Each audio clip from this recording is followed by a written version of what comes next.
Pessoal, hoje nessa aula eu vou mostrar para vocês um modelo matemático, certo? Para tentar descrever como ocorre o processo da fotossíntese. Mas antes de mais nada, eu quero enfatizar, na verdade, que esse modelo de engenharia, entre aspas, né, é um modelo pouco rigoroso e pouco científico também. Por quê? Porque o que eu vou fazer aqui, na verdade, é modelar a fotossíntese com base em uns poucos princípios físicos, tá certo? Ou seja, eu vou lançar a mão de de uma série de conceitos e uma série de hipóteses da bioquímica e da própria fisiologia do vegetal, tá certo? Então é por isso que eu escrevi um modelo de engenharia, porque o que eu vou fazer é uma modelagem com base em uns poucos princípios físicos e químicos da planta que a gente conhece. Então eu não vou entrar em detalhes das enzimas, dos ciclos que ocorrem lá dentro do cloroplasto. O que eu vou fazer é desenvolver um modelo do ponto de vista do engenheiro, tá certo? E não do ponto de vista dos fisiologistas nem dos bioquímicos, tá? Então, como é que eu vou criar esse modelo da fotossíntese? Um modelo matemático, uma fórmula da fotossíntese. Bom, primeiro eu vou desenhar aqui para vocês um sistema que vai representar a folha, tá certo? Eu vou escrever isso aqui agora. Então, muito bem, o nosso modelo vai se basear nesse comportamento aqui, tá certo? É como se a gente estivesse vendo uma folha, o corte de uma folha, tá certo? Então aqui você tem a epiderme superior da folha, a epiderme inferior, o estômato, certo? Que é essa abertura aqui, o cloroplasto propriamente dito, onde ocorre a fotossíntese, tá certo? E os fluxos de energia e de massa que estão entrando no sistema, tá certo? Obviamente a gente sabe o quê? Que uma certa quantidade de monóxido de carbono mais água vai produzir os açúcares mais oxigênio, certo? Então a reação global aqui da fotossíntese. Então, vamos lá, vamos tentar agora começar a formular o nosso modelo, tá? Então, olha lá, primeiro a gente começa invocando um princípio bem básico e até meio que óbvio, né? Então, o que é óbvio? Obviamente, o que acontece é que o processo de entrada ou saída de CO2 da célula no cloroplasto, tá certo? Vocês vão concordar comigo que ele deve ser por difusão, concordam? Ou seja, uma certa concentração, se existir na verdade um certo gradiente de concentração de CO2 entre o cloroplasto e o meio externo, certo? O CO2 vai entrar ou vai sair da célula, certo? Difusão. Isso é um conceito bem básico. Bom, dito isso, a gente vai definir uma variável que é o fluxo, tá certo? O fluxo, na verdade, o fluxo de quê? De fixação de CO2 para fornecer matéria biológica, tá certo? O fluxo de fixação de CO2, só um segundo, ele vai ser proporcional à diferença de concentração de CO2 na atmosfera e a concentração no cloroplasto, concordo? Isso aqui é verdade, certo? Por quê? Porque se a concentração de CO2 na atmosfera for maior do que a do cloroplasto, isso aqui vai dar positivo e o CO2 entra no vegetal, tá certo? No cloroplasto. Se a concentração dentro do cloroplasto for maior do que a atmosférica, CO2 sai do cloroplasto, correto? Bom, nós podemos transformar essa proporcionalidade numa equação introduzindo uma variável, tá certo? Então, isso aqui vai ser igual a uma variável V vezes a concentração de CO2 menos a diferença no cloroplasto, tá certo?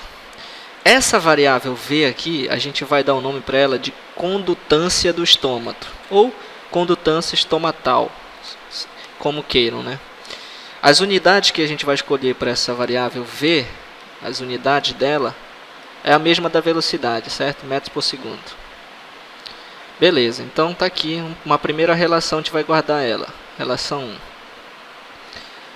Bom, só que a gente tem que saber o seguinte, que sob certas condições também, em condições de regime permanente, a taxa de dióxido de carbono absorvida por unidade, certo, de área foliar deve ser igual ao fluxo de entrada de CO2, tá certo? Fluxo de entrada de CO2. Então essa taxa ela deve ser proporcional à densidade de energia que chega no cloroplasto, tá certo? Ou seja, em outras palavras, o que a gente tem é o seguinte, que o fluxo, ou seja, a taxa na qual o carbono é fixado, ele tem que ser também proporcional ao que a concentração de CO2 no cloroplasto, certo? E a densidade de potência, certo? Uma hipótese que a gente vai trabalhar. Bom, novamente, para transformar essa proporcionalidade numa equação, é só a gente introduzir uma nova variável aqui. Tá certo? Essa variável aqui, na verdade, para nós é a taxa na qual é fixado. Isso aqui é o fluxo, tá certo, pessoal? É o fluxo. E isso aqui é a taxa. A unidade de fluxo é a seguinte. Tá certo? Então, a taxa é quantos kmol de CO2 está sendo fixado por segundo por metro quadrado de área foliar, tá certo? Isso aqui é o fluxo, tá certo? E a taxa é medida em metro cúbico, em metro cúbico por joule, tá certo? A taxa no qual isso está ocorrendo. Lembre-se que a taxa aqui é diferente desse fluxo de fixação, tá certo? Bom, vamos salvar também essa outra equação aqui. Tá certo? Bom, agora a gente vai eliminar aqui, vamos fazer uma matemática aqui, vamos eliminar o CO2 aqui dessa equação e jogar o resultado aqui. Vocês façam aí na mão, eu já tenho o resultado aqui, eu vou colocar aqui direto. Então a gente, eliminando a concentração de CO2 no cloroplasto, a gente chega nessa equação aqui, para o fluxo de fixação de CO2, que é igual a taxa na qual isso ocorre, vezes a potência ou a densidade de energia que está chegando na folha, vezes a concentração de CO2 na atmosfera, dividido por 1 mais R sobre V vezes P. Tá certo? Bom, esse aqui é um modelo que a gente vai começar a trabalhar. A gente já desenvolveu um modelo, tá certo? Bom, o que a gente vai fazer agora é analisar dois casos. O primeiro caso é para quando a potência de luz é muito pequena. Ela é menor do que esse V sobre R, certo? E um outro caso para quando a potência que está chegando de energia é muito grande, é muito maior do que V sobre R. Nesse primeiro caso, se a gente expandir esse denominador aqui num binômio de Newton e colocar o resultado, a gente vai encontrar que o fluxo, certo? O fluxo ele é igual a simplesmente RP CO2 da atmosfera. Tá certo? Se a gente fazer uma outra manipulação matemática aqui e expandir de novo no binômio, a gente encontra que o fluxo, para esse caso, na potência muito alta, é igual a condutância do estômago vezes CO2 da atmosfera. Tá certo? Dois casos especiais que podem acontecer. Quando está chegando pouca energia e quando está chegando muita energia. Essa passagem matemática aqui eu não vou fazer passo a passo porque eu não quero perder tempo. Mas acreditem em mim, eu já fiz isso aqui, está tudo certinho. Uma expansão binomial que eu fiz aqui, tá certo? Bom, dito isso, o que a gente precisa agora é de alguns números, certo? De alguns números. Obviamente a gente pode tirar que a taxa... Só um segundo.